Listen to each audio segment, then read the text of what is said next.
ಜ್ವರ ಬಂದವರು ಎಲ್ಲರೂ ಟೆಸ್ಟ್ ಮಾಡಿಸ್ಲೇಬೇಕಾ ಡೆಂಗ್ಯೂ ಟೆಸ್ಟು? ಇದೊಂದು ಗೊಂದಲ ಸರ್ ಎಲ್ಲರಲ್ಲೂ ಇರೋದು. ಪ್ರತಿಯೊಂದು ಜ್ವರ ಅಂದರೆ ಇಟ್ ಈಸ್ ಅ ಸಿಂಪ್ಟಮ್ ಅಂತೀವಿ. ಅಂತಂದರೆ ನಮ್ಮ ದೇಹ ಯಾವುದೇ ಒಂದು ಕಾಯಿಲೆ ಬಂದಾಗ, ಯಾವುದೇ ಒಂದು ನೋಡಿ, ವೈರಲ್ ಇನ್ಫೆಕ್ಷನ್ ಇರುತ್ತೆ, ಬ್ಯಾಕ್ಟೀರಿಯಲ್ ಇನ್ಫೆಕ್ಷನ್ ಇರುತ್ತೆ, ಫಂಗಲ್ ಇನ್ಫೆಕ್ಷನ್ ಇರುತ್ತೆ. ಯಾವುದೇ ಒಂದು ಇನ್ಫೆಕ್ಷನ್ನು ಬೇಡದೇ ಇರೋವಂಥ ಪದಾರ್ಥ ನಮ್ಮ ದೇಹದೊಳಗಡೆ ಬಂದಾಗ ಆ ದೇಹ ಅದಕ್ಕೆ ರೆಸಿಪ್ರೋಕೇಟ್ ರಿಯಾಕ್ಟ್ ಮಾಡುತ್ತೆ. ಆ ರಿಯಾಕ್ಷನ್ನೇ ಜ್ವರ ಅನ್ನೋದು.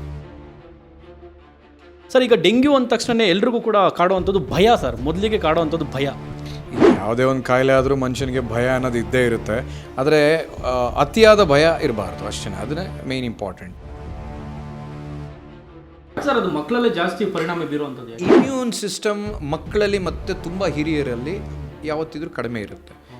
ಯಂಗ್ ಏಜ್, ಟೀನೇಜಿಂದ ಒಂದು 40-50 ವಯಸ್ಸವರೆಗೂ ನಮ್ಮ ಇಮ್ಯೂನ್ ಸಿಸ್ಟಮು ಭಾಳ ಚೆನ್ನಾಗಿರುತ್ತೆ, ಸ್ಟ್ರಾಂಗ್ ಇರುತ್ತೆ. ಹಾಗಾಗಿನೇ even in case of covid ಬಂದಾಗೂ ಕೂಡ ಜಾಸ್ತಿ ಅಫೆಕ್ಟ್ ಆಗ್ತಿದ್ದು ವಯಸ್ಸಾದವರು. ನಾವೀಗ ಆಹಾರ ಅಂತ ತಾವು ಹೇಳಿದ್ರಿ ಸರ್, ಆಹಾರ ಅಂತ ಬಂದಾಗ ಮತ್ತು ಫ್ರೂಟ್ಸ್ ಅಂತ ಬಂದಾಗ ಏನೆಲ್ಲ ಸೇವಿಸ್ಬೋದು ಅಂತೀವಿ ತೊಗೊಂಡ್ಬೋದು? ಬೇಸ್ಡ್ ಆನ್ ಹಿಸ್ಟ್ರಿ, ಶುಗರ್ ಪೇಷಂಟ್ಗಳಿಗೆ ಡಯಾಬಿಟಿಕ್ ಡಯಟ್ ಅಂತ ಹೇಳ್ತೀವಿ. ಅನ್ನ ಕಡಿಮೆ ಮಾಡಬೇಕು, ಸ್ಟಾರ್ಚು ಮತ್ತು ಕ್ಯಾಲೋರೀಸ್ ಕಡಿಮೆ ಮಾಡ್ಕೋಬೇಕು. ಅಷ್ಟು ಬಿಟ್ಟರೆ ಬೇರೆ ಯಾವುದು ಪ್ರೀ ಎಕ್ಸಿಸ್ಟಿಂಗ್ ಕಂಡೀಷನ್ಸ್ ಇಲ್ಲ ಅಂತ ಆದರೆ ಯಾವುದೇ ರೀತಿಯಾದ ಊಟ ಕೂಡ ಸೇವಿಸ್ಬೋದು. ಡೆಂಗ್ಯೂ ಪ್ರಕರಣಗಳು ದಿನೇ ದಿನೇ ರಾಜ್ಯದಲ್ಲಿ ಹೆಚ್ಚಾಗ್ತಾ ಇರುವಂಥದ್ದು. ಸೊ ಹಾಗಾಗಿ ಡೆಂಗ್ಯೂ ಬಂದಂಥ ಸಂದರ್ಭದಲ್ಲಿ ನಾವು ಹೇಗೆ ಭಯಭೀತರಾದರೆ ಆಗದೆ ವೈದ್ಯರನ್ನು ಭೇಟಿ ಹೇಗೆ ಮಾಡಬೇಕು? ಸೊ ಈ ಕುರಿತು ಮಾತನಾಡೋದಕ್ಕೆ ನನ್ನೊಂದಿಗೆ ಡಾಕ್ಟರ್ ಆದಂಥ ಅರ್ಜುನ್ ಸರ್ ಇದ್ದಾರೆ. ಸೊ ಅವ್ರ ಬಳಿನೇ ಕೇಳಿ ತಿಳ್ಕೋಣ. ಸರ್, ಈಗ ಡೆಂಗ್ಯೂ ಅಂದ ತಕ್ಷಣ ಎಲ್ರಿಗೂ ಕೂಡ ಕಾಡುವಂಥದ್ದು ಭಯ ಸರ್. ಮೊದಲಿಗೆ ಕಾಡುವಂಥದ್ದು ಭಯ. ಯಾವುದೇ ಒಂದು ಕಾಯಿಲೆ ಆದರೂ ಮನುಷ್ಯನಿಗೆ ಭಯ ಅನ್ನೋದು ಇದ್ದೇ ಇರುತ್ತೆ. ಆದರೆ ಅತಿಯಾದ ಭಯ ಇರಬಾರ್ದು ಅಷ್ಟೇ, ಅದನ್ನೇ ಮೇನ್ ಇಂಪಾರ್ಟೆಂಟ್. ಯಾವುದೇ ಕಾಯಿಲೆ ಆದರೂ ಅಷ್ಟೇ, ಇನ್ಕ್ಲೂಡಿಂಗ್ ಕ್ಯಾನ್ಸರ್. ಇವತ್ತಿನ ಕಾಲದಲ್ಲಿ ನಮ್ಮ ಮೆಡಿಕಲ್ ಫೀಲ್ಡ್ ಎಷ್ಟು ಅಡ್ವಾನ್ಸ್ ಆಗಿದೆ ಅಂತಂದರೆ ಕ್ಯಾನ್ಸರು ಕೂಡ ನಮ್ಮಲ್ಲಿ ಟ್ರೀಟ್ಮೆಂಟ್ ಇದೆ ಅಪ್ ಟು ಒಂದು ಸ್ಟೇಜ್. ಸೊ ಹಾಗಾಗಿ ಡೆಂಗ್ಯೂ ಅನ್ನೋದು ಅಫ್ಕೋರ್ಸ್, ಈ ಡೆಂಗ್ಯೂಲಿ ಸ್ಟೇಜಸ್ ಇರ್ತವೆ. ಬರೀ ಫೀವರ್ ಬರೋದು ಅಥವಾ ಹೆಮೊರೇಜಿಕ್ ಡೆಂಗ್ಯೂ ಅಂತೀವಿ. ಹೆಮೊರೇಜಿಕ್ ಫೀವರ್ ಅಂದರೆ ರಕ್ತ ಸ್ರಾವ ಆಗೋದು. ಯಾಕೆ ಅಂತಂದರೆ ಪ್ಲೇಟ್ಲೆಟ್ ಕೌಂಟ್ಸ್ ಕಡಿಮೆ ಆಗ್ತಾ ಹೋಗುತ್ತೆ. ಸೊ ಹಂಗಾಗಿ ಸ್ವಲ್ಪ ಭಯ ಜನಕ್ಕೆ. ಪ್ಲೇಟ್ಲೆಟ್ ಕೌಂಟ್ಸ್ ಕಡಿಮೆ ಆಗಿಬಿಟ್ರೆ ಎಲ್ಲಿ ರಕ್ತಸ್ರಾವ ಆಗಿ ಸತ್ತೋಗ್ತಾರೋ, ಜೀವಕ್ಕೆ ಏನಾದರೂ ಕುತ್ತು ಬರ್ಬೋದು ಅಂತ ಆ ಒಂದು ಭಯದಿಂದ ಜನಕ್ಕೆ ಒಂದು ಭಯ ಅನ್ನೋದು ಸಾಮಾನ್ಯ. ಬಟ್ ಎಲ್ಲ ಪೇಷಂಟ್ಗಳು, ಪ್ರತಿಯೊಬ್ಬರಿಗೂ ಡೆಂಗ್ಯೂ ಆದವರು ಪ್ರತಿಯೊಬ್ಬರಿಗೂ ಹೆಮೊರೇಜಿಕ್ ಫೀವರ್ ಆಗುತ್ತೆ, ರಕ್ತಸ್ರಾವ ಆಗುತ್ತೆ ಅನ್ನೋದು ಅದು ತಪ್ಪು. ಅದಕ್ಕೋಸ್ಕರನೇ ಎಲ್ಲರೂ ಕೂಡ ನೀವು ಹೆದರ್ಕೊಳ್ಳೋ ಅವಶ್ಯಕತೆ ಇಲ್ಲ. ಮೊದಲು ಡೆಂಗ್ಯೂ ಬಂದಿದ ತಕ್ಷಣವೇ ಅದರ ಲಕ್ಷಣಗಳು ಅದನ್ನು ಕನ್ಫರ್ಮ್ ಮಾಡ್ಕೊಳ್ಳೋದು ಭಾಳ ಮುಖ್ಯ. ಫಸ್ಟು ಯಾವತ್ತಿದ್ರೂ ಯಾವುದೇ ಕಾಯಿಲೆ ಆದರೂ ಅದನ್ನು ಕನ್ಫರ್ಮ್ ಆಗಬೇಕು. Clinical diagnosis and laboratory investigation diagnosis. ಇವಾಗಿನ ಕಾಲದಲ್ಲಿ ನಾವು ಅದನ್ನು ಎವಿಡೆನ್ಸ್ ಬೇಸ್ಡ್ ಮೆಡಿಸಿನ್ ಅಂತೀವಿ. ಅಂದರೆ ಅದಕ್ಕೆ ಒಂದು ಪುರಾವೆ ಇರಬೇಕು. ಯಾವುದೇ ಒಂದು ಕಾಯಿಲೆನ ನಾವು ಅದನ್ನು ದೃಢಪಡಿಸ್ಬೇಕು ಅಂತಂದರೆ ಸರ್ಟನ್ ಇನ್ವೆಸ್ಟಿಗೇಷನ್ಸ್, ಟೆಸ್ಟ್ಗಳು ಮಾಡಿ ಅದನ್ನು ಕನ್ಫರ್ಮ್ ಮಾಡ್ಕೋಬೇಕು ನಾವು. ಇವನ್ ಕ್ಯಾನ್ಸರ್ಗೂ ಅಷ್ಟೇ ಟ್ರೀಟ್ಮೆಂಟ್ ಕೊಡಲಿಕ್ಕೆ ಮುಂಚೆ ಅದಕ್ಕೆ ನಮಗೆ ಪ್ರೂಫ್ ಇರಬೇಕು. ಸೊ ಹಾಗಾಗಿ ಡೆಂಗ್ಯೂ ಬಂದಿದೆ ಅಂತಂದರೆ ಡೆಂಗ್ಯೂ ಪ್ರೊಫೈಲ್ ಮಾಡಿಸ್ತೀವಿ. ಡೆಂಗ್ಯೂ ಟೆಸ್ಟ್ ಮಾಡಿಸಿದಾಗ ಅದರಲ್ಲಿ ಬೇರೆ ಬೇರೆ ಅಂತ ಪ್ಯಾರಾಮೀಟರ್ಸ್ ಇರುತ್ತೆ.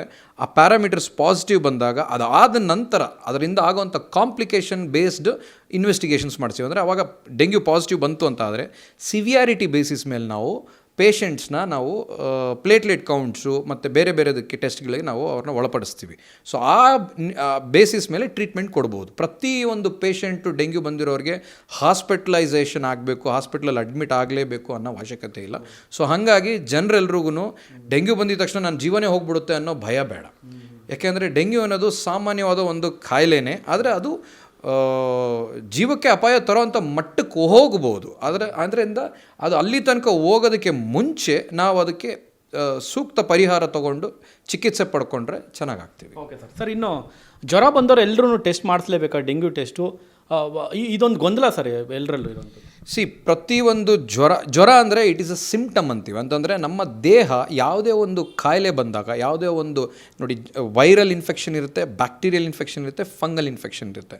ಯಾವುದೇ ಒಂದು ಇನ್ಫೆಕ್ಷನ್ನು ಬೇಡದೇ ಇರೋವಂಥ ಪದಾರ್ಥ ನಮ್ಮ ದೇಹದೊಳಗಡೆ ಬಂದಾಗ ಆ ದೇಹ ಅದಕ್ಕೆ ರೆಸಿಪ್ರೋಕೇಟ್ ರಿಯಾಕ್ಟ್ ಮಾಡುತ್ತೆ.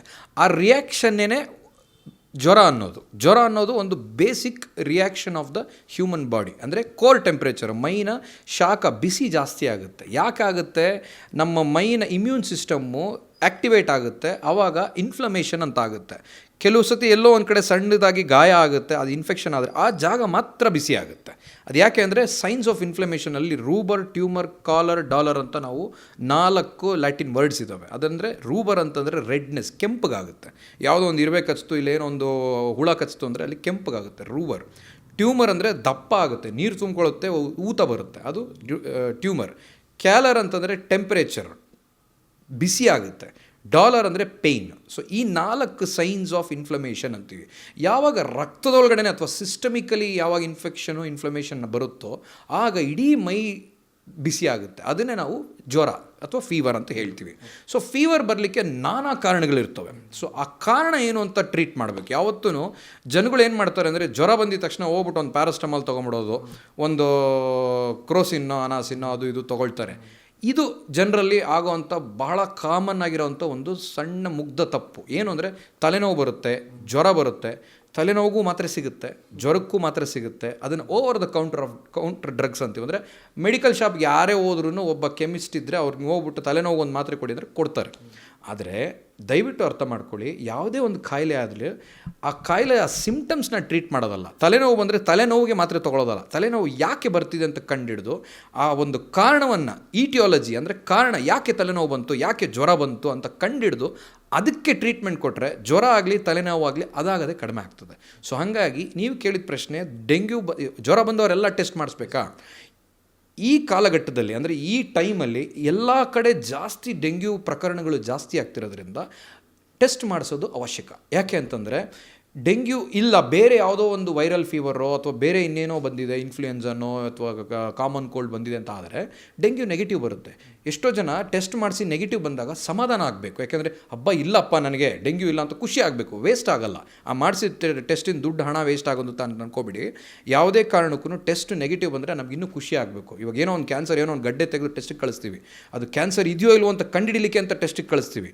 ಅದು ನೆಗೆಟಿವ್ ಅಂತ ಬಂದರೆ ಜನಕ್ಕೆ ಇಲ್ಲಾರ್ದಷ್ಟು ಖುಷಿ ಆಗ್ತದೆ. ಯಾಕೆಂದರೆ ಹಬ್ಬ ಇಲ್ಲಪ್ಪ ನನಗೆ ಕ್ಯಾನ್ಸರ್. ಹಂಗೇನೆ ಈ ಯಾವುದೇ ಒಂದು ಟೆಸ್ಟ್ ಆದ್ರೂ ಮಾಡಿಸಿದಾಗ ಅದು ನೆಗೆಟಿವ್ ಬಂತ ಸಂತೋಷವಾಗಿರಬೇಕು. ಈಗ ಹಾರ್ಟ್ ಪ್ರಾಬ್ಲಮ್ಗೆ ಇಕೋ ಮಾಡಿಸ್ತೀವಿ, ಇ ಸಿ ಜಿ ಮಾಡಿಸ್ತೀವಿ. ಇ ಸಿ ಜಿಲಿ ಹಾರ್ಟ್ ಚೆನ್ನಾಗಿದೆ ಅಂತ ಬಂತು ಅಂದರೆ ಅದಕ್ಕಿಂತ ಖುಷಿ ಇನ್ನೊಂದಿಲ್ಲ. ಸೊ ಹಾಗಾಗಿ ಈ ಟೈಮಲ್ಲಿ, ಈ ಮಳೆಗಾಲದಲ್ಲಿ ಸ್ಪ್ರೆಡ್ ಆಗ್ತಿದೆ. ಸುಮಾರು ಜನಕ್ಕೆ ಡೆಂಗ್ಯೂ ಪಾಸಿಟಿವ್ ಬರ್ತಾ ಇದೆ, ಡೆಂಗ್ಯೂಯಿಂದ ಸುಮಾರು ಸಾವು ನೋವುಗಳಾಗ್ತಾ ಇದೆ ಅಂತ ಆದಾಗ ಬೇರೆ ಯಾವುದೇ ಕಾರಣಕ್ಕೆ ಜ್ವರ ಬಂದಿರ್ಬೋದು, ಒಂದು ಟೆಸ್ಟ್ ಮಾಡಿಸ್ಬಿಟ್ರೆ ಗೊತ್ತಾಗ್ಬಿಡುತ್ತೆ, ಅವಾಗ ಸಮಾಧಾನ. ಕೆಲವು ಟೈಮಲ್ಲಿ, ಬೇರೆ ಟೈಮಲ್ಲಿ ಮಲೇರಿಯಾ ಎಲ್ಲ ಕಡೆ ಜಾಸ್ತಿ ಆಗುತ್ತೆ, ಸ್ವೈನ್ ಫ್ಲೂ ಜಾಸ್ತಿ ಆಗುತ್ತೆ, ಹಂದಿ ಜ್ವರ ಅಂತಾರೆ, ಆಮೇಲೆ ಬರ್ಡ್ ಫ್ಲೂ ಅಂತಾರೆ. ಆ ಥರ ಬೇರೆ ಬೇರೆ ಟೈಮಲ್ಲಿ ಬೇರೆ ಬೇರೆ ಕಾಯಿಲೆಗಳು ಇವೆಲ್ಲ ಏನಂತಾರೆ ಎಂಡಮಿಕ್ಸ್ ಅಥವಾ ಪ್ಯಾಂಡಮಿಕ್ಸ್ ಅಂತೀವಿ. ಒಂದೊಂದಕ್ಕೂ ಒಂದೊಂದು ಅರ್ಥ ಇರುತ್ತೆ. ಕೆಲವು ಜಾಗದಲ್ಲಿ ಪರ್ಟಿಕ್ಯುಲರ್ ಟೈಮಲ್ಲಿ ಬರೋವಂಥ ಒಂದು ಜ್ವರಗಳಿಗೆ ಅಥವಾ ಕಾಯಿಲೆಗಳಿಗೆ ನಾವು ಎಂಡಮಿಕ್ ಆ್ಯಂಡ್ ಪ್ಯಾಂಡಮಿಕ್, ಇವಾಗ ಕೋವಿಡ್ ಬಂದಿತ್ತು, ಇಡೀ ಜಗತ್ತಿಗೆ ಬಂತದ್ದು. ಸೊ ಅಂಥ ಟೈಮಲ್ಲಿ ಸ್ಪೆಸಿಫಿಕ್ಕಾಗಿ ಅಂಥದಕ್ಕೆ ಟೆಸ್ಟ್ ಮಾಡಿಸಿದ್ರೆ ಅದು ನಮಗೆ ಗೊತ್ತಾದಾಗ ಅರ್ಲಿಯರ್ ಡಯಾಗ್ನೋಸಿಸ್. ಯಾವತ್ತಿದ್ರೂ prevention is better than cure ಅಂತ. ಅಂದರೆ ಬರ್ಲಿಕ್ಕೆ ಮುಂಚೆ ಅದನ್ನು ತಡೆಯೋದು ಯಾವತ್ತೂ ಒಳ್ಳೆಯದು. ಅಟ್ಲೀಸ್ಟ್ ಬಂದಾದಮೇಲೆ ಅದು ಕುತ್ತಿಗೆವರೆಗೂ ಬರೋದಕ್ಕೆ ಮುಂಚೆ, ಅದು ತುಂಬ ದೊಡ್ಡ ಪ್ರಾಬ್ಲಮ್ ಆಗೋದಕ್ಕೆ ಮುಂಚೆ ಉಗ್ರಲ್ಲಿ ಹೋಗೋದಕ್ಕೆ ಕೊಡ್ಲಿ ತೊಗೊಳ್ತಾರೆ ಅಂತಾರಲ್ಲ, ಹಾಗಾಗಿ ಸಣ್ಣದಿರುವಾಗೆ ಅದನ್ನು ನಾವು ಸರಿಪಡಿಸ್ಕೊಂಡ್ರೆ ಅದರಿಂದ ಆಗ ಅನಾಹುತಗಳನ್ನ ನಾವು ತಡಿಬೋದು. Especially dengue. ಯಾಕೆಂದರೆ ಡೆಂಗ್ಯೂಲಿ ಸ್ಟಾರ್ಟಿಂಗಲ್ಲಿ ಬರೀ ಸಣ್ಣದಾಗಿ ಒಂದು ಜ್ವರ ಬರುತ್ತೆ ಅಷ್ಟೇನೆ, ಮೈಕೈ ನೋವು ಬರುತ್ತೆ, ಸುಸ್ತಾಗುತ್ತೆ. ಪ್ಲೇಟ್ಲೆಟ್ಗಳು ತುಂಬ ಜಾಸ್ತಿ ಕಡಿಮೆ ಆಗೋದಕ್ಕೆ ಮುಂಚೆ ಅದನ್ನು ನಾವು ಡಯಾಗ್ನೋಸ್ ಮಾಡಿ ಅದಕ್ಕೆ ಸೂಕ್ತ ಟ್ರೀಟ್ಮೆಂಟ್ನ ನಾವು ತೊಗೊಂಡ್ರೆ ಅದು ಕುತ್ತಿಗೆವರೆಗೂ ಬಂದು ಜೀವಕ್ಕೆ ಅಪಾಯ ತರೋ ಮಟ್ಟಕ್ಕೆ ಬರೋ ಅಷ್ಟೊತ್ತಿಗೆ ನಾವು ಅದನ್ನು ಟ್ರೀಟ್ಮೆಂಟ್ ಕೊಟ್ಟು ತಡಿಬಹುದು. ಹಾಗಾಗಿ ಸರಿ, ಇನ್ನು ಡೆಂಗ್ಯೂ ಸಿಂಪ್ಟಮ್ಸ್ಗಳು ಏನಿರುತ್ತೆ ಅಂತ ನಾನು ಹೇಳ್ದಂಗೆ ಯಾವುದೇ ಒಂದು ಜ್ವರ ಆದಾಗ ಫಸ್ಟು ಬರೋದು ಮೈ ಬಿಸಿ ಆಗುತ್ತೆ, ಟೆಂಪ್ರೇಚರ್ ಜಾಸ್ತಿ ಆಗುತ್ತೆ. ಎಷ್ಟೇ ಒಳ್ಳೆ ವೆಲ್ ಬಿಲ್ಟು ಘಟಾನುಘಟಿ ಮನುಷ್ಯ ಆಗಿದ್ರೂ ಕೂಡ ಸುಸ್ತಾಗುತ್ತೆ, ಲೆಥಾರ್ಜಿ, ಲೇಜಿ ಆ್ಯಂಡ್ ಲೆಥಾರ್ಜಿ, ಮಲ್ಕೊಂಡೇ ಇರಬೇಕು ಅನಿಸುತ್ತೆ, ಏನು ಮಾಡಲಿಕ್ಕೂ ಮನಸ್ಸು ಬರೋದಿಲ್ಲ, ಬಾಯಾರಿಕೆ ಆಗುತ್ತೆ, ತಲೆನೋವು ಬರುತ್ತೆ, ಇವೆಲ್ಲ ಆಗ್ತವೆ. ಕಣ್ಣು ಮಂಜಾಗ್ತವೆ. ಬೇರೆ ಕಾಯಿಲೆಗಳಿತ್ತು ಅಂದರೆ ವಯಸ್ಸಾಗಿರೋರಲ್ಲಿ ಅಥವಾ ಬಿ ಪಿ ಶುಗರು ಇರೋವಂಥ ಪೇಷಂಟ್ಗಳಿಗೆ ಯಾವುದೇ ರೀತಿ ಕಾಯಿಲೆ, ಡೆಂಗ್ಯೂ ಅಂತಲೇ ಅಲ್ಲ, ಯಾವುದೇ ರೀತಿ ಕಾಯಿಲೆ ಅವರಿಗೆ ಎಕ್ಸ್ಟ್ರಾ ಬಂದಾಗ ಅವರಿಗೆ ಅದ್ರ ಮೇಲೆ ಲೋಡ್ ಜಾಸ್ತಿ ಆಗಿ ಅವರಿಗೆ ಇದು ಇರೋವಂಥ ಮುಂಚೆ ಇರೋವಂಥ ಕಾಯಿಲೆಗಳು, ಬಿ ಪಿ ಆಗಲಿ ಶುಗರ್ ಆಗಲಿ ಏರ್ಪೇರಾಗಲಿಕ್ಕೆ ಶುರು ಆಗ್ತವೆ. ಸೊ ಡೆಂಗ್ಯೂಲಿ ಕಾಮನ್ ಆಗಿ ಅಂತಂದರೆ ಫೀವರ್, ಫಸ್ಟು ಮಯಾಲ್ಜಿಯಾ ಅಂದರೆ ಮೈಕೈ ನೋವು, ಜ್ವರ, ಸುಸ್ತು, ಇದು ಕಾಮನ್ನು. ಎರಡನೇದು ಬರೋದು ಅಂತಂದರೆ ಈ ಗಂಟುಗಳು ಅಂದರೆ ಮಂಡಿಗಳು, ಬೆರಳುಗಳನ್ನ ಗಂಟುಗಳು, ಇವೆಲ್ಲ ನೋವು ಬರಲಿಕ್ಕೆ ಶುರು ಆಗ್ತವೆ. Multi joint pain, multiple joint pain ಬರುತ್ತೆ. ಅದು ಡೆಂಗ್ಯೂನ ಒಂದು ಲಕ್ಷಣ. ಇನ್ನೊಂದು ಏನು ಅಂತಂದರೆ ಭಾಳ ಕೇರ್ಫುಲ್ಲಾಗಿರಬೇಕು ಅಂತಂದರೆ, ನಮ್ಮ ಸರ್ಜಿಕಲ್ ಫೀಲ್ಡಿಗೆ ತೊಗೊಂಡ್ರೆ ಡೆಂಗ್ಯೂ ಬಂದಿದ್ದಂಥ ಪೇಷಂಟ್ಗಳಲ್ಲಿ ಅಕಸ್ಮಾತ್ ಏನಾದರೂ ಅವ್ರಿಗೆ ಬ್ಲೀಡಿಂಗ್ ಡಿಸಾರ್ಡರ್ಸ್, ಅಂದರೆ ಎಲ್ಲಾದರೂ ಅವ್ರಿಗೆ ಗಾಯ ಆಗಿತ್ತು ಅಥವಾ ಏನಾದರೂ ಪೈಲ್ಸ್ ಇತ್ತು ಅಥವಾ ಬೇರೆ ಏನಾದರೂ ರಕ್ತಸ್ರಾವ ಆಗೋವಂಥ ಕಾಯಿಲೆಗಳಿತ್ತು, ಈಸೋಫೇಜಿಯಲ್ ವ್ಯಾರಿಸಿಸ್ ಇತ್ತು, ಹೊಟ್ಟೆ ಒಳಗಡೆ ಹುಣ್ಣಿತ್ತು, ಪೆಪ್ಟಿಕ್ ಅಲ್ಸರ್ಸ್ ಇತ್ತು ಅಂತ ಆದರೆ ಅಂಥವರಲ್ಲಿ ಪ್ಲೇಟ್ಲೆಟ್ಸ್ ಕಡಿಮೆ ಆದಾಗ, ಪ್ಲೇಟ್ಲೆಟ್ಸ್ ಅಂದರೆ ಏನು, ಅದು ಒಂದು ರಕ್ತದಲ್ಲಿರುವಂಥ ಕಣ, ಅದೇನು ಮಾಡ್ತದೆ, ರಕ್ತ ಬೇಗ ಎಪ್ಪುಗಟ್ಟಲಿಕ್ಕೆ ಸಹಾಯ ಮಾಡ್ತದೆ. ಎಲ್ಲಾದರೂ ಒಂದು ಕಡೆ ಹರಿತಾ ಇರೋವಂಥ ರಕ್ತಕ್ಕೆ ಎಲ್ಲಾದರೂ ಒಂದು ಕಡೆ ಅದು ಈಚೆ ಬಂತು ಅಂತಂದರೆ ತಕ್ಷಣಕ್ಕೆ ಅದನ್ನು ಅದು ಪ್ಲಗ್ ಮಾಡುತ್ತೆ. ಒಂಥರ ಈಗ ನಮ್ಮ ಇಡೀ ದೇಹದಲ್ಲಿರುವಂಥ ರಕ್ತನಾಳಗಳು ಒಂದು ಪೈಪ್ಲೈನ್ ನೆಟ್ವರ್ಕ್ ಅಂತ ತಿಳ್ಕೊಂಡ್ರೆ, ಎಲ್ಲೋ ಒಂದು ಕಡೆ ಲೀಕೇಜ್ ಆಯಿತು ಅಂತಂದರೆ ಆ ಲೀಕೇಜ್ ಹತ್ರ ಈ ಪ್ಲೇಟ್ಲೆಟ್ಸ್ ಹೋಗ್ಬಿಟ್ಟು ಕ್ಲೋಸ್ ಮಾಡಿ ಅದನ್ನು ಅಲ್ಲಿ ರಕ್ತ ಎಪ್ಪುಗಟ್ಟಿ ಮತ್ತೆ ರಕ್ತಸ್ರಾವ ಕಂಟಿನ್ಯೂ ಆಗದಿರಂಗೆ ನಿಲ್ಲಿಸುತ್ತೆ. ಈ ಡೆಂಗ್ಯೂ ಹೆಮೊರೇಜಿಕ್ ಫೀವರ್ ಆದಾಗ ಏನಾಗುತ್ತೆ ಅಂತಂದರೆ, ಈ ಒಂದು ರಕ್ತನಾಳಗಳು ಎಲ್ಲಿ ಹೋಗ್ತಾ ಇದ್ದಾವೆ, ಕ್ಯಾಪಿಲರೀಸ್ ಅಂತೀವಿ, ಅದು ಯಾವಾಗ ಹೊಡ್ಕೊಳ್ಳುತ್ತೋ, ಈ ಮೂಗಲಾಗಿರ್ಬೋದು, ಕರುಳುಗಳಲ್ಲಾಗಿರ್ಬೋದು, ಯಾವಾಗಾದರೂ ಈ ಡೆಂಗ್ಯೂ ಇರಬೇಕಾದ್ರೆ ಅದೇನಾದರೂ ಓಪನ್ ಅಪ್ ಆಯಿತು ಅಂದರೆ, ಇಂಜುರಿ ಆಯಿತು, ಬರ್ಸ್ಟ್ ಆಯಿತು ಅಂತಂದರೆ, ಅಲ್ಲಿಂದ ರಕ್ತ ಸುರಿಯೋಕ್ಕೆ ಶುರು ಆಯಿತು ಅಂದರೆ ಅದು ನಿಲ್ಲದೇ ಇಲ್ಲ. ಎಸ್ಪೆಷಲಿ ಬ್ರೈನಲ್ಲಿ. ಯಾಕೆ ಡೆತ್ ಆಗ್ತದೆ ಡೆಂಗ್ಯೂಲಿ ಅಂತಂದರೆ, ಬ್ರೈನ್ ಹೆಮೊರೇಜ್ ಆಗ್ತವೆ ಕಾಮನ್ ಆಗಿ. ಯಾಕೆಂದರೆ ಬ್ರೈನಲ್ಲಿರೋಂಥ ರಕ್ತನಾಳಗಳು ಕಣ್ಣಿಗೆ ಕಾಣಿಸ್ದೇನಂಥ ಸಣ್ಣ ಸಣ್ಣ ರಕ್ತನಾಳಗಳಿರ್ತವೆ, ಅವಲ್ಲಿ ಏನಾಗ್ತವೆ, ಅದು ಹೊಡ್ಕೊಳ್ಳುತ್ತೆ. ಎಸ್ಪೆಷಲಿ BP ಇರೋಂಥ ಪೇಷಂಟ್ಗಳಿಗೆ ಅವ್ರಿಗಾಗಲೇ ಬ್ಲಡ್ ಪ್ರೆಷರ್ ಜಾಸ್ತಿ ಇರುತ್ತೆ, ಅವ್ರಿಗೆ ನ್ಯಾಚುರಲಿನೇ ಬ್ಲೀಡಿಂಗ್ ಟೆಂಡೆನ್ಸೀಸ್ ಇರ್ತವೆ, ಅಂದರೆ ರಕ್ತ ಸ್ರಾವ ಆಗೋದಕ್ಕೆ ಮೆದುಳಲ್ಲಿ ಬ್ರೈನ್ ಒಳಗಡೆ ಆಗೋಂಥ ಚಾನ್ಸಸ್ ಇರುತ್ತೆ. ಅದನ್ನೇ ನಾವು ಸ್ಟ್ರೋಕ್ ಅಂತೀವಿ. ಈ ಡೆಂಗ್ಯೂ ಅಂಥ ಪೇಷಂಟ್ಗಳಿಗೆ ಬಂದಾಗ ಅವ್ರಿಗೆ ಎಕ್ಸ್ಟ್ರಾ ಡಬಲ್ ದ ರಿಸ್ಕ್ ಆಗ್ತದೆ, ಜಾಸ್ತಿ ಆಗ್ತದೆ ಅವ್ರಿಗೆ ರಿಸ್ಕು.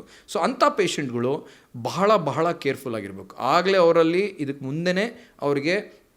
ಮುಂಚೆನೇ ಅವರಿಗೆ ಬ್ಲಡ್ಡು ರಕ್ತಸ್ರಾವ ಆಗುವಂಥ ಯಾವುದಾದ್ರೂ ಒಂದು ಕಾಯಿಲೆ ಇತ್ತು ಅಥವಾ ಎಲ್ಲೋ ಒಂದು ಗಾಯ ಇತ್ತು, ಹುಣ್ಣಿತ್ತು ಅಥವಾ BP ಇತ್ತು, ಪೈಲ್ಸ್ ಇತ್ತು ಅಂತ ಕಾಯಿಲೆಗಳಿತ್ತು ಅಂತಂದರೆ, ಹುಣ್ಣಿರೋ ಅಂಥವು, ರಕ್ತಸ್ರಾವ ಅಂಥವು, ಅಂಥ ಪೇಷಂಟ್ಗಳು ಜ್ವರ ಬಂತು ಅಥವಾ ಡೆಂಗ್ಯೂ ಏನಾದ್ರು ಪಾಸಿಟಿವ್ ಇತ್ತು ಅಂದರೆ ನೆಗ್ಲೆಕ್ಟ್ ಮಾಡಬಾರ್ದು. ತಕ್ಷಣಕ್ಕೆ ಅವಕ್ಕೆ ಸೂಕ್ತವಾದ ಮೆಡಿಸಿನ್ಸ್ ತೊಗೋಬೇಕು, ಪ್ಲೇಟ್ಲೆಟ್ಸ್ ಕೌಂಟ್ನ ಮಾನಿಟ್ರ್ ಮಾಡಬೇಕು, ಅಡ್ಮಿಟ್ ಆಗೋದು ಬಹಳ ಸೂಕ್ತ. ಓಕೆ ಸರ್, ಇನ್ನು ಮುಂಜಾಗ್ರತಾ ಕ್ರಮ, ಡೆಂಗ್ಯೂ ಬರದೇ ಇರೋ ರೀತಿ ಮುಂಜಾಗ್ರತಾ ಕ್ರಮ ಜನರು ಏನು ಕೈಗೊಳ್ಳಬೇಕು ಅಂತ ನಾನು ಹೇಳ್ದಂಗೆ, ಕಾಸ್ ಅಂದರೆ ಏನು ಕಾರಣ ಅನ್ನೋದು. ಈಗ ಡೆಂಗ್ಯೂ ಏನಕ್ಕಾಗುತ್ತೆ ಅಂತ ಎಲ್ರಿಗೂ ಗೊತ್ತು, ಒಂದು ಸೊಳ್ಳೆ ಕಚ್ಚೋದ್ರಿಂದ ಅಂತ ಎಲ್ರಿಗೂ ಗೊತ್ತು. ಅದು ಭಾಳ ಒಂದು ಸಣ್ಣ ವಿಷಯ ಅನ್ನಿಸ್ಬೋದು, ಆದರೆ ಒಂದು ಸಮಾಜ ಅಂತ ಬಂದಾಗ ಈ ಒಂದು ಪರ್ಟಿಕ್ಯುಲರ್ ವಿಷಯ ಬಹಳ ಇಂಪಾರ್ಟೆಂಟ್. ಯಾಕೆಂದರೆ ಇದಾಗದೆ ನಮ್ಮ ನಿರ್ಲಕ್ಷ್ಯತೆಯಿಂದ. ಈಗ ನಿಂತ ನೀರು ನಿಲ್ಲಬಾರ್ದು. ಯಾವುದೇ ಒಂದು ಲಿಕ್ವಿಡ್ ಪ್ರಾಡಕ್ಟ್, ನೀರಾಗಲಿ ರಕ್ತ ಆಗಲಿ ಏನೇ ಆಗಲಿ, ಒಂದು ಕಡೆ ತುಂಬ ಹೊತ್ತು ನಿಂತ್ಕೊಂಡ್ರೆ ಅದು ಹಾಳಾಗಕ್ಕೆ ಶುರು ಆಗ್ತದೆ. ಸೊ ಅದು ಹರಿತಾ ಇರಬೇಕು, ಇಲ್ಲ ಅದನ್ನು ಕ್ಲೀನ್ ಮಾಡಬೇಕು ಅಲ್ವಾ. ಸೊ ಹಾಗಾಗಿ ನಮ್ಮ ಸುತ್ತಮುತ್ತಲಿನ ಪರಿಸರ, ಸೊಳ್ಳೆಗಳನ್ನು ಕಡಿಮೆ ಮಾಡುವಂಥ ಜವಾಬ್ದಾರಿ ನಮ್ಮೆಲ್ಲರದು ಆಗಿರಬೇಕು. ಬರೀ ನಾವು ಸರ್ಕಾರನೇ ದೂಷಿಸೋದು, ಅವರೇ ಬಂದು ಕ್ಲೀನ್ ಮಾಡಬೇಕು, ಅವ್ರು ಮಾಡಬೇಕು. ಅವ್ರ ಲೆವೆಲ್, ಯಾವ ಸರ್ಕಾರದ ಲೆವೆಲಲ್ಲಿ ಏನು ಮಾಡಬೇಕು, ಚರಂಡಿಗಳು ಕ್ಲೀನ್ ಮಾಡೋದಾಗಲಿ, ರಸ್ತೆಗಳಲ್ಲಿ ಎಲ್ಲೂ ನೀರು ನಿಲ್ದಿರಂಗೆ ನೋಡ್ಕೊಳ್ಳೋದಾಗಲಿ, ಗುಂಡಿಗಳು ಮುಚ್ಚೋದು, ಅದೆಲ್ಲ ಸರ್ಕಾರದ ಮಟ್ಟಕ್ಕೆ ಸರ್ಕಾರ ಮಾಡಬೇಕು. ಅದು ಮೀರಿ ನಮ್ಮ ಪ್ರತಿಯೊಬ್ಬ ನಾಗರಿಕನ ಕರ್ತವ್ಯ, ನಮ್ಮದೇ ಓನ್ ಇಂಟ್ರೆಸ್ಟ್ ತೊಗೊಂಡು ನಾವು ಪ್ರತಿಯೊಂದು ನಮ್ಮ ಸುತ್ತಮುತ್ತಲು, ಇನ್ನೇನು ಬೇಡ, ನಾವೇನು ಹೋಗಿ ಪಕ್ಕದ ರೋಡು, ಪಕ್ಕದ ಮನೆಯವರು, ಪಕ್ಕದ ಬೀದಿ, ಪಕ್ಕದ ಊರು ಅಲ್ಲ, ನಮ್ಮ ಸುತ್ತಮುತ್ತಲಿನ ಪರಿಸರದಲ್ಲಿ ಎಲ್ಲೂ ಕೂಡ ನೀರು ನಿಲ್ಲಬಾರ್ದು. ಈ ತೆಂಗಿನ ಚಿಪ್ಗಳಾಗ್ಬೋದು, ಕವರ್ಗಳಾಗ್ಬೋದು, ಅಲ್ಲಿ ಇಲ್ಲಿ ಕಸ ಬಿಸಾಡೋದಾಗ್ಬೋದು, ಅದನ್ನು ಮಾಡೋದ್ರಿಂದ ಏನಾಗ್ತದೆ, ಬ್ರೀಡಿಂಗ್ ಆಗ್ತದೆ. ಸೊಳ್ಳೆಗಳು ಏನಕ್ಕೆ ಬರೋದು, ನೊಣಗಳು ಏನಕ್ಕೆ ಬರೋದು, ಅವಕ್ಕೆ ಹೊಲಸು, ಕೊಳಿತಾ ಇರೋವಂಥದ್ದು ನೀರು ಅಥವಾ ನಿಂತಿರೋ ನೀರು, ಕೊಳಿತಾ ಇರೋಂಥ ಆಹಾರ, ಹಣ್ಣಿನ ಸಿಪ್ಪೆಗಳು, ಇಂಥವೆಲ್ಲ ಸಿಕ್ಕಿದಾಗ ಅವಕ್ಕೆ ಆಹಾರ ಸಿಕ್ದಂಗೆ ಆಗುತ್ತೆ. ವೆಟ್ನೆಸ್, ಮಾಯಿಶ್ಚರ್ ಅಂದರೆ ನೀರಿನಂಶ, ತೇವಾಂಶ ಎಲ್ಲಿ ಸಿಗುತ್ತೋ ಅಲ್ಲಿ ಅದು ಮೊಟ್ಟೆ ಇಡಲಿಕ್ಕೆ ಶುರು ಮಾಡ್ತದೆ, ಅಲ್ಲಿಂದ ಬೆಳೆಯೋಕ್ಕೆ ಶುರು ಆಗ್ತವೆ. ಸೊ ಅದನ್ನು ನಾವು ಆದಷ್ಟು ಅವಾಯ್ಡ್ ಮಾಡಬೇಕು. ನಮ್ಮ ಸುತ್ತಮುತ್ತಲಿನ ಪರಿಸರ ಕ್ಲೀನಾಗಿ ಇಟ್ಕೊಂಡ್ರೆ ಸೊಳ್ಳೆಗಳು ಕಡಿಮೆ ಆಗ್ತವೆ. ಸೊಳ್ಳೆಗಳು ಕಡಿಮೆ ಆಯಿತು ಅಂದರೆ ನ್ಯಾಚುರಲಿ ಈ ಕಾಯಿಲೆ ಬರೋದೇ ಮೇಯ್ನ್ ಸೊಳ್ಳೆಗಳಿಂದ ಹರಡೋದು. ಸೊಳ್ಳೆಗಳೇ ಇಲ್ಲದೇ ಇದ್ಮೇಲೆ ಈ ಕಾಯಿಲೆ ಬರೋದಿಲ್ಲ. ಸೊ ಹಾಗಾಗಿ ಹುಷಾರಾಗಿರ್ಬೇಕು. ಈ ಎಸ್ಪೆಷಲಿ ಈ ರೂರಲ್ ಏರಿಯಾಸಲ್ಲಿ, ಹಳ್ಳಿಗಳ ಕಡೆ ಅಲ್ಲೆಲ್ಲ ಚರಂಡಿಗಳು ವ್ಯವಸ್ಥೆಗಳು ಸರಿ ಇರೋದಿಲ್ಲ, ಮನೆ ಮುಂದೆನೇ ಚರಂಡಿಗಳು ಹರಿತಾ ಇರ್ತವೆ, ನೀರು ನಿಂತಿರ್ತದೆ, ಸುಮಾರು ತಿಂಗಳುಗಟ್ಟಲೆ ನೀರುಗಳು ನಿಂತಿರ್ತವೆ, ಸ್ಯಾನಿಟರಿ ಸಿಸ್ಟಮ್ಗಳು ಸರಿ ಇರಲ್ಲ. ಅಂಥ ಟೈಮಲ್ಲಿ ಈ ಬ್ರೀಡಿಂಗ್ ಜಾಸ್ತಿಯಾಗಿ ಅಲ್ಲಿ ಡೆಂಗ್ಯೂ ಜಾಸ್ತಿ ಹರಡಿ ಸುಲಭವಾಗಿ ಅದರಲ್ಲೂ ಮಕ್ಕಳಲ್ಲಿ ಅದು ಜಾಸ್ತಿ ಕಾಣಿಸ್ಕೊಳ್ತಾ ಇದೆ. ನಾವು ನೋಡೋದ ಪ್ರಕಾರ ಈಗ ಯಾಕೆ ಸರ್ ಅದು ಮಕ್ಕಳಲ್ಲೇ ಜಾಸ್ತಿ ಪರಿಣಾಮ ಬೀರುವಂಥದ್ದು? ಇಮ್ಯೂನ್ ಸಿಸ್ಟಮ್ ಮಕ್ಕಳಲ್ಲಿ ಮತ್ತು ತುಂಬ ಹಿರಿಯರಲ್ಲಿ ಯಾವತ್ತಿದ್ರೂ ಕಡಿಮೆ ಇರುತ್ತೆ. ಯಂಗ್ ಏಜ್ ಟೀನೇಜಿಂದ ಒಂದು 40-50 ವಯಸ್ಸುವರೆಗೂ ನಮ್ಮ ಇಮ್ಯೂನ್ ಸಿಸ್ಟಮು ಭಾಳ ಚೆನ್ನಾಗಿರುತ್ತೆ, ಸ್ಟ್ರಾಂಗ್ ಇರುತ್ತೆ. ಹಾಗಾಗಿನೇ even in case of covid ಬಂದಾಗೂ ಕೂಡ ಜಾಸ್ತಿ ಅಫೆಕ್ಟ್ ಆಗ್ತಿದ್ದು ವಯಸ್ಸಾದವರು. ಇನ್ಫ್ಯಾಕ್ಟ್ ಕೋವಿಡಲ್ಲಿ ಏನಾಗ್ತಿತ್ತು ಅಂತಂದರೆ ಇಮ್ಯೂನ್ ಸಿಸ್ಟಮಿಂದ ಮೋರ್ ಡ್ಯಾಮೇಜ್ ಆಗ್ತಿತ್ತು. ತುಂಬ ಚೆನ್ನಾಗಿರೋ ಇಮ್ಯೂನ್ ಸಿಸ್ಟಮ್ ಇರೋರು ಅದು ನಮ್ಮ ಲಂಗ್ಸ್ ಒಳಗಡೆ ಫೈಬ್ರೋಸಿಸ್ ಜಾಸ್ತಿ ಆಗಿ ಆಗ್ತಿತ್ತು. ಆದರೆ ಕಡಿಮೆ ಇಮ್ಯೂನ್ ಸಿಸ್ಟಮ್ ಇದ್ದಾಗ ಎಲ್ಲ ಥರ ಕಾಯಿಲೆಗಳಿಗೂ ವಿ ಆರ್ ಮೋರ್ ವಾಲ್ನರಬಲ್. ಅದರಲ್ಲೂ ಡೆಂಗ್ಯೂ ಅಂತ ಒಂದು ಕಾಯಿಲೆಗೆ ಯಂಗ್ ಮಕ್ಕಳಿಗೆ ಸೊಳ್ಳೆ ಕಚ್ಚೋದಾಗಲಿ, ಅವರು ಪಾಪ ಹೊರಗಡೆ ಆಟ ಆಡ್ತಿರ್ತಾರೆ, ಸಾಯಂಕಾಲದ ಹೊತ್ತು ಆಟ ಆಡೋದು, ಮತ್ತು ಈ ಸೊಳ್ಳೆಗಳಿಂದ ಬಟ್ಟೆಗಳು ಮೇಯ್ನಾಗಿ ನೀವೇ ಕೇಳ್ದಂಗೆ ಈ ಪ್ರಿಕಾಷನ್ಸ್ ಏನು ತೊಗೋಬೋದು ಅಂತಂದರೆ ಮೇಯ್ನಾಗಿ ಬಟ್ಟೆಗಳು ಪೂರ್ತಿಯಾಗಿ ಕವರ್ ಆಗೋವಂಥ ಫುಲ್ ಸ್ಲೀವ್ ಬಟ್ಟೆಗಳು ಮಕ್ಕಳಿಗೆ ಸ್ಕೂಲಿಗೆ ಶಾಲೆಗೆ ಕಳಿಸ್ಬೇಕಾದ್ರೆ ಅವರಿಗೆ ಪ್ಯಾಂಟ್ ಕಳಿಸೋದು, ಶರ್ಟ್ ಫುಲ್ ಆರ್ಮ್ ಶರ್ಟ್ ಹಾಕ್ಸೋದು, ಇದೆಲ್ಲ ನೋಡಿಕೊಂಡ್ರೆ ಅಟ್ಲೀಸ್ಟ್ ಅವ್ರಿಗೆ ಸ್ವಲ್ಪ ಕೇರ್ಫುಲ್ಲಾಗಿರ್ಬೋದು. ಇನ್ನು ಸರ್ ಕೋವಿಡ್ ಸಂದರ್ಭದಲ್ಲಿ ಇಡೀ ರಾಜ್ಯದಲ್ಲಿ ಧೈರ್ಯ ತುಂಬಿದಂಥ ಏಕೈಕ ವ್ಯಕ್ತಿ ಯಾರು ಅಂದರೆ ನಾವು ಮಾಧ್ಯಮಗಳು ಕಂಡಾಗೆ ಮತ್ತು ಪಬ್ಲಿಕ್ ಕೂಡ ಜನರು ಹೇಳಿದ್ದು ಕೇಳಿದಾಗೆ ಡಾಕ್ಟರ್ ಆಂಜನಪ್ಪನವರು ಸರ್. ತಾವು ಅವ್ರ ಮಗನಾಗಿ ಸರ್ ಈಗ ಡೆಂಗ್ಯೂ ಬಗ್ಗೆ ಸಾಮಾನ್ಯವಾಗಿ ಎಲ್ಲರ ಜನರಲ್ಲೂ ಭಯ ಭೀತಿ ಇದೆ. ಸೊ ಧೈರ್ಯ ಈಗ ಡೆಂಗ್ಯೂ ಬಂದಿರುವಂಥ ವ್ಯಕ್ತಿಗೆ ತಮ್ಮಿಂದ ಧೈರ್ಯ ತುಂಬುವಂಥ ಮಾತು ಹೇಳೋದಾದರೆ ಸರ್? ಖಂಡಿತ. ಮೊದಲು ಹೆದರ್ಕೋಬೇಡಿ, ದಯವಿಟ್ಟು ಹೆದರಬೇಡಿ. ಯಾವುದೇ ಕಾಯಿಲೆ ಆಗಲಿ ಅದು ಅದರದ್ದೇ ಆದ ಲಿಮಿಟೇಷನ್ಸ್ ಇರ್ತವೆ. ನಾವು ಅದಕ್ಕೆ ಕರೆಕ್ಟಾಗಿ ಸೂಕ್ತವಾದ ಚಿಕಿತ್ಸೆ, ಸೂಕ್ತವಾದ ಡಯಾಗ್ನೋಸಿಸ್ ಮೊದಲು ಅದು ಇದೆಯೋ ಇಲ್ವೋ ಅನ್ನೋದನ್ನು ಕಂಡುಹಿಡ್ಕೊಳ್ಳೋದು ನಮ್ಮ ಜವಾಬ್ದಾರಿ. ಅದಕ್ಕೆ ಏನು ಸೂಕ್ತವಾದ ಟೆಸ್ಟ್ಗಳು ಮಾಡಿಸ್ಬೇಕು. ಅರ್ಲಿಯರ್ ಡಯಾಗ್ನೋಸಿಸ್, ಬೇಗ ಅದರದ ಬಗ್ಗೆ ನಾವು ಅರಿವು ಮೂಡಿಕೊಂಡು ತಿಳ್ಕೊಂಡ್ರೆ ಬೇಗ ಅದಕ್ಕೆ ಟ್ರೀಟ್ಮೆಂಟ್ ತೊಗೊಂಡ್ರೆ ಅದು ಭಾಳ ಒಳ್ಳೆಯದು. ಎರಡನೇದು, ನೀವು ಈ ಊಟದ ವಿಷಯ ಬಂದಾಗ, ಯಾವುದೇ ಒಂದು ಕಾಯಿಲೆ ಬಂದಾಗ ದಯವಿಟ್ಟು, ಈಗ ತುಂಬ ಜನ ವಾಂತಿ ಭೇದಿ ಆದಂಥ ಪೇಷಂಟ್ಗಳು ಬಂದಾಗ ಹೆದರ್ಕೊಂಡು ಲೂಸ್ ಮೋಷನ್ ಆಗ್ತದೆ, ನನಗೆ ವಾಂತಿ ಆಗ್ತದೆ ಅಂತ ಊಟ ಮತ್ತು ನೀರನ್ನ ಕಡಿಮೆ ಮಾಡ್ತಾರೆ. ಅದು ತಪ್ಪು. ಡೆಂಗ್ಯೂ ಪೇಷಂಟ್ಸು ಅಥವಾ ಯಾವುದೇ ಒಂದು ಪೇಷಂಟ್ಸು ಇದ್ದಾಗ accept for heart related problems ಎಲ್ಲ ರೀತಿಯಾದ ಒಂದು ಸಿಚುವೇಷನಲ್ಲೂ ಕೂಡ ನೀರು ಮತ್ತು ಒಳ್ಳೆ ಆಹಾರನ ಸೇವಿಸೋದು ಬಹಳ ಮುಖ್ಯ. ಆ್ಯಂಡ್ ಕ್ಲೀನಾಗಿರೋಂಥ ನೀರು, ಕ್ಲೀನಾಗಿರೋಂಥ ಆಹಾರ ಭಾಳ ಮುಖ್ಯ. ನಾವೀಗ ಆಹಾರ ಅಂತ ತಾವು ಹೇಳಿದ್ರಿ ಸರ್, ಆಹಾರ ಅಂತ ಬಂದಾಗ ಮತ್ತು ಫ್ರೂಟ್ಸ್ ಅಂತ ಬಂದಾಗ ಏನೆಲ್ಲ ಸೇವಿಸ್ಬೋದು ಅಂತೇಳಿ ಸರ್ ತೊಗೊಂಬೋದು ಅಂತ? ಬೇಸ್ಡ್ ಆನ್ ಹಿಸ್ಟ್ರಿ, ಶುಗರ್ ಪೇಷಂಟ್ಗಳಿಗೆ ಡಯಾಬಿಟಿಕ್ ಡಯಟ್ ಅಂತ ಹೇಳ್ತೀವಿ. ಅನ್ನ ಕಡಿಮೆ ಮಾಡಬೇಕು, ಸ್ಟಾರ್ಚು ಮತ್ತು ಕ್ಯಾಲೋರೀಸ್ ಕಡಿಮೆ ಮಾಡ್ಕೋಬೇಕು. ಅಷ್ಟು ಬಿಟ್ಟರೆ ಬೇರೆ ಯಾವುದು ಪ್ರೀ ಎಕ್ಸಿಸ್ಟಿಂಗ್ ಕಂಡೀಷನ್ಸ್ ಇಲ್ಲ ಅಂತ ಆದರೆ ಯಾವುದೇ ರೀತಿಯಾದ ಊಟ ಕೂಡ ಸೇವಿಸ್ಬೋದು. ತುಂಬ ಜನ ಅನ್ಕೋತಾರೆ, ಎಷ್ಟೋ ಜನ ಕೆಲವು ಕಾಯಿಲೆಗಳಿಗೆಲ್ಲ ಮಟನ್ ಚಿಕನ್ ತಿನ್ನಬಾರ್ದು ಅಥವಾ ಇದು ಮಾಡಬಾರ್ದು ಅಂತ ಅಂದ್ಬಿಟ್ಟು ಅದು ತಪ್ಪು ಕಲ್ಪನೆ. ಹೀಟ್ ಪ್ರಾಡಕ್ಟು, ಕೋಲ್ಡ್ ಪ್ರಾಡಕ್ಟು ಅಂದ್ಕೋತಾರೆ. ಇದು ತಿಂದರೆ ಹೀಟ್ ಆಗುತ್ತೆ, ಇದು ತಿಂದರೆ ಕೋಲ್ಡ್ ಆಗುತ್ತೆ. ಸೈಂಟಿಫಿಕಲಿ ನಮ್ಮ ಮೆಡಿಕಲ್ ಟರ್ಮಿನಾಲಜಿಲಿ ಹೀಟು ಕೋಲ್ಡು ಅನ್ನೋದು ಎಲ್ಲೂ ಇಲ್ಲ.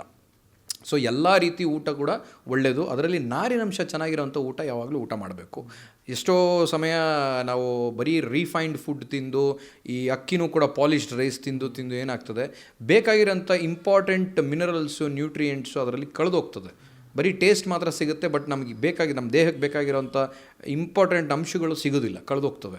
ಸೊ ಹಾಗಾಗಿ ಆದಷ್ಟು ಟ್ರೆಡಿಷ್ನಲ್ ಮೆಥಡ್ ಆಫ್ ಕುಕ್ಕಿಂಗು, ಅಡುಗೆ ಮಾಡೋದ್ರಿಂದ ಹಿಡಿದು ನಾವು ತಗೊಂಬರೋಂಥ ದವಸ ಧಾನ್ಯಗಳು ಕೂಡ ನೋಡಿಕೊಂಡು ಆದಷ್ಟು ಅನ್ಪಾಲಿಶ್ಡ್ ರೈಸು, ತರಕಾರಿಗಳು, ಹಣ್ಣುಗಳು, citrus fruits in case of immunity ಕಡಿಮೆ ಇದ್ದವರಿಗೆ ಸಿಟ್ರಸ್ ಅಂದರೆ ಹುಳಿ ಇರೋವಂಥ ಪದಾರ್ಥಗಳನ್ನ ತೊಗೋಬೋದು. ಆದರೆ ಗ್ಯಾಸ್ಟ್ರೈಟಿಸ್ ಇರೋವಂಥ ಪೇಷಂಟ್ಸ್ಗೆ ಹುಳಿ ಇರೋವಂಥದ್ದು ಈ ಮೂಸಂಬಿ ಹಣ್ಣು, ನಿಂಬೆಹಣ್ಣು, ಕಿತ್ತಲೆ ಹಣ್ಣು ಇಂಥವೆಲ್ಲ ಸ್ವಲ್ಪ ಕಡಿಮೆ ಮಾಡ್ಕೋಬೇಕು. ಅಷ್ಟು ಕಿವಿ ಫ್ರೂಟ್ಸ್ ತಿಂದರೆ ಪ್ಲೇಟ್ಲೆಟ್ ಜಾಸ್ತಿ ಆಗುತ್ತೆ, ಸೊ ಆ ಥರ ಹೇಳೋದು ಸರ್ ಎಷ್ಟು ಮಟ್ಟಿಗೆ? ಎಲ್ಲೂ ಕೂಡ ಒಂದು ರಿಸರ್ಚ್, ಇವಾಗ ನಾವು ಒಂದು ಅಲೋಪತಿಕ್ ಮೆಡಿಸಿನಲ್ಲಿ ಯಾವುದೇ ಒಂದು ಮೆಡಿಸಿನ್, ಯಾವುದೋ ಒಂದು ಪ್ರಾಡಕ್ಟ್ನ ನಾವು ಅದನ್ನು ಜನರಿಗೆ ಅದನ್ನು ನಾವು ಪ್ರಿಸ್ಕ್ರೈಬ್ ಮಾಡ್ಲಿಕ್ಕೆ ಸ್ಟಾರ್ಟ್ ಮಾಡಬೇಕು ಅಂದರೆ ಟ್ರಯಲ್ಸ್ ಅಂತ ಮಾಡಬೇಕು ನಾವು.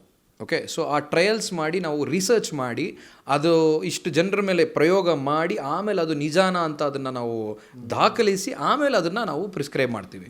ಈಗ ಕಿವಿ ಫ್ರೂಟ್ ಇದಿದೆ, ಕಡಿಮೆ ಜಾಸ್ತಿ ಆಗುತ್ತೆ, there is no specific studies done. ಇದರಿಂದ ನಿಜವಾಗ್ಲೂ ಆಗುತ್ತೋ ಇಲ್ವೋ ಅನ್ನೋದನ್ನು ಮುಂದೆ ಮಾಡಿ ಅದನ್ನು ದಾಖಲೆ ಆದಮೇಲೆ ಅದನ್ನು ನಾವು ಹೇಳ್ಬೋದು. ನಾವು ತಿನ್ನೋದ್ರಿಂದ ತಪ್ಪೇನಿಲ್ಲ, ಒಳ್ಳೆಯದಾಗುತ್ತೆ ಅಂದರೆ ತಪ್ಪೇನಿಲ್ಲ. ಈಗ ಫಾರ್ ಎಕ್ಸಾಂಪಲ್ ಈಗ ಪೊಟ್ಯಾಷಿಯಮ್ ಅಂತ ಒಂದು ಎಲೆಕ್ಟ್ರೋಲೈಟ್ ನಮ್ಮ ರಕ್ತದಲ್ಲಿದೆ. ಪೊಟ್ಯಾಷಿಯಮ್ ಕಡಿಮೆ ಆದಾಗ ಅದಕ್ಕೆ ಏನು ಮಾಡ್ಬೋದು ಅಂದರೆ ಎಳ್ನೀರಲ್ಲಿ ಪೊಟ್ಯಾಷಿಯಮ್ ಜಾಸ್ತಿ ಇರುತ್ತೆ, ಬಾಳೆಹಣ್ಣಿನಲ್ಲಿ ಪೊಟ್ಯಾಷಿಯಮ್ ಜಾಸ್ತಿ ಇರುತ್ತೆ ಅಂತ ಅದು ದಾಖಲಿಸಲ್ಪಟ್ಟಿದೆ.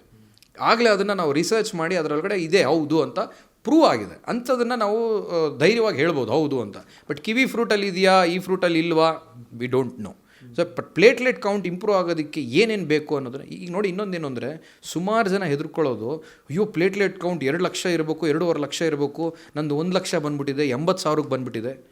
ನೀವು ನಂಬ್ತಿರೋ ಬಿಡ್ತಿರೋ 10,000 ಪ್ಲೇಟ್ಲೆಟ್ ಕೌಂಟ್ವರೆಗೂ ಬಂದಿರೋರ್ಗು ನಾವು ಟ್ರೀಟ್ಮೆಂಟ್ ಕೊಟ್ಟು ಅವ್ರನ್ನ ಉಳಿಸ್ಕೊಂಬಂದಿದ್ದೀವಿ. ಅರ್ಥ ಆಯ್ತಾ? ಸೊ ಹಾಗಾಗಿ ಪ್ಲೇಟ್ಲೆಟ್ ಕೌಂಟ್ ಕಡಿಮೆ ಆಗಿದ ತಕ್ಷಣವೇ ಅವರು ಜೀವನೇ ಹೊರಟೋಯ್ತು ಅಂತ ಅಂದ್ಕೊಳ್ಳೋದು ದಯವಿಟ್ಟು ಅಂದ್ಕೋಬೇಡಿ. ಅದಕ್ಕೆ ಸೂಕ್ತವಾದ ಟ್ರೀಟ್ಮೆಂಟ್ ಇದೆ. ಪ್ಲೇಟ್ಲೆಟ್ ಟ್ರಾನ್ಸ್ಫ್ಯೂಷನ್ಸ್ ಮಾಡ್ತೀವಿ ನಾವು, ಆಗ ಅವ್ರಿಗೆ ವಾಪಸ್ ಪ್ಲೇಟ್ಲೆಟ್ ಬರ್ತದೆ. ಆ್ಯಂಡ್ ಒಂದು ಫೇಸ್ ಇರುತ್ತೆ ಪ್ರತಿಯೊಂದು ಕಾಯಿಲೆಯಲ್ಲೂ, ಡೆಂಗ್ಯೂಲೂ ಒಂದೊಂದು ಸ್ಟೇಜ್ ಅಂತ ಇರುತ್ತೆ. ಆ ಸ್ಟೇಜ್ ದಾಟ್ತಾ ಅವರ ಏನಂತಾರೆ ಕಾಂಪ್ಲಿಕೇಶನ್ ಆಗೋವಂಥ ಚಾನ್ಸಸ್ಸು ಮತ್ತು ರಿಸ್ಕು ಕಡಿಮೆ ಆಗ್ತಾ ಹೋಗುತ್ತೆ. ಜಾಸ್ತಿ ಆಗ್ತಿದ್ರೂ ನಮಗೆ ಗೊತ್ತಾಗ್ತದೆ. ಅದನ್ನೇ ನಾವು progress of disease. So admit ಮಾಡಿದ್ದಾಗ ಪ್ರತಿದಿನ ನಾವು ಬೆಳಗ್ಗೆ ಹೊತ್ತು ರಿಪೀಟ್ ಮಾಡ್ತೀವಿ ಇನ್ವೆಸ್ಟಿಗೇಷನ್ಸ್ನ. ಸೊ ನಾವು ಕಂಪೇರ್ ಮಾಡ್ತೀವಿ ಹಿಂದಿನ ದಿನ ಹೇಗಿತ್ತು, ಈ ಟ್ರೀಟ್ಮೆಂಟಿಗೆ ಯಾವ ರೀತಿ ಸ್ಪಂದಿಸ್ತಾ ಇದ್ದಾರೆ ಪೇಷಂಟು, ಸೊ ಇದರಿಂದ ಈ ಟ್ರೀಟ್ಮೆಂಟಿಂದ ಅವರಿಗೆ ಒಳ್ಳೇದಾಗ್ತಾ ಇದೆಯಾ, ಇಲ್ಲ ಏನಾದರೂ ಪ್ರಯೋಜನ ಆಗ್ತಿಲ್ವಾ, ಬೇರೆ ಏನಾದರೂ ಟ್ರೀಟ್ಮೆಂಟ್ ಮಾಡಬೇಕಾ ಅಂತ ನಾವು ಅದನ್ನು ಚೇಂಜ್ ಮಾಡ್ತಾ ಹೋಗ್ತೀವಿ. ಸೊ ಆ ಪ್ರತಿಯೊಬ್ಬ ಮನುಷ್ಯನಿಗೂ ಬೇರೆ ಬೇರೆ ಥರ ರಿಯಾಕ್ಷನ್ ಇರುತ್ತೆ. ಪ್ರತಿಯೊಬ್ಬ ನಿಮಗೆ ಒಂದು ಟ್ರೀಟ್ಮೆಂಟು ಕೆಲಸ ಮಾಡ್ತಿದ್ರೆ ಅದೇ ಟ್ರೀಟ್ಮೆಂಟ್ ನನಗೆ ಅದು ಕೆಲಸ ಮಾಡುತ್ತೆ ಅನ್ನೋ ಗ್ಯಾರಂಟಿ ಇರಲ್ಲ. ಅದಕ್ಕೇ ಮೆಡಿಸಿನ್ ಈಸ್ ಅನ್ ಆರ್ಟ್ ಅಂತೀವಿ. ಅದನ್ನು 1+1 2 ಮ್ಯಾಥಮೆಟಿಕ್ಸ್ ಅಲ್ಲ. ಪ್ರತಿಯೊಬ್ಬ ಮನುಷ್ಯನೂ ಇಂಡಿವಿಜುವಲ್ಲು. ಸೊ ಆ ಇಂಡಿವಿಜುವಲ್ ಮನುಷ್ಯನಿಗೆ ಯಾವ ಟ್ರೀಟ್ಮೆಂಟ್ ಕೊಟ್ಟರೆ ಅದು ಚೆನ್ನಾಗಿ ಕೆಲಸ ಮಾಡ್ತಿದೆ ಅನ್ನೋದನ್ನು ಚೆಕ್ ಮಾಡಿಕೊಂಡು ಅದಕ್ಕೆ ತಕ್ಕಂತೆ ನಾವು ಪ್ರೋಗ್ರೆಸ್ ಆಗ್ತೀವಿ. ಸೊ ಹಾಗಾಗಿ ಟ್ರೀಟ್ಮೆಂಟ್ನ ಟೈಮ್ ಕರೆಕ್ಟಾಗಿ ತೊಗೊಳ್ಳೋದು ವೆರಿ ಇಂಪಾರ್ಟೆಂಟ್. ವೆಲ್ಕಮ್. ಎಸ್, ನೋಡಿದ್ರಲ್ಲ ವೀಕ್ಷಕರೇ, ಇದಿಷ್ಟು ಡಾಕ್ಟರ್ ಅರ್ಜುನ್ ಅವರ ಮಾತಾಗಿದ್ದು. ಡೆಂಗ್ಯೂ ಬಂದಂಥ ಸಂದರ್ಭದಲ್ಲಿ ಭಯ ಪಡುವಂಥ ಅವಶ್ಯಕತೆ ಇಲ್ಲ. ಮುಂಜಾಗ್ರತಾ ಕ್ರಮವಾಗಿ ನೀರು ನಿಲ್ಲುವಂತೆ ನೋಡ್ಕೊಳ್ಳೋದಾಗಲಿ, ಜೊತೆಯಲ್ಲಿ ಈ ಸೊಳ್ಳೆ ಬರದೇ ಇರೋ ರೀತಿ ತಡೆಗಟ್ಟಿದ್ರೆ ಸಾಕು. ಜೊತೆಯಲ್ಲಿ ಡೆಂಗ್ಯೂ ಬಂದಂಥ ಸಂದರ್ಭದಲ್ಲಿ ಕೂಡಲೇ ವೈದ್ಯರನ್ನು ಭೇಟಿಯಾಗಿ ಕಾಯಿಲೆಯನ್ನು ವಾಸಿಪಡಿಸ್ಕೊಳ್ಳಿ ಎನ್ನುವಂಥ ಆತ್ಮಸ್ಥೈರ್ಯ ತುಂಬುವಂಥ ಮಾತುಗಳನ್ನು ಆಡಿದರು. ಭಾಸ್ಕರ್ ತೋಟಿಗೆರೆ, ಬೆಂಗಳೂರಿನಿಂದ. ಕ್ಯಾಮ್ರಾಮನ್ ಕೃಷ್ಣ ಅವ್ರ ಜೊತೆ. TV12 ಕನ್ನಡ, ಇದು ಕನ್ನಡಿಗರ ಧ್ವನಿ.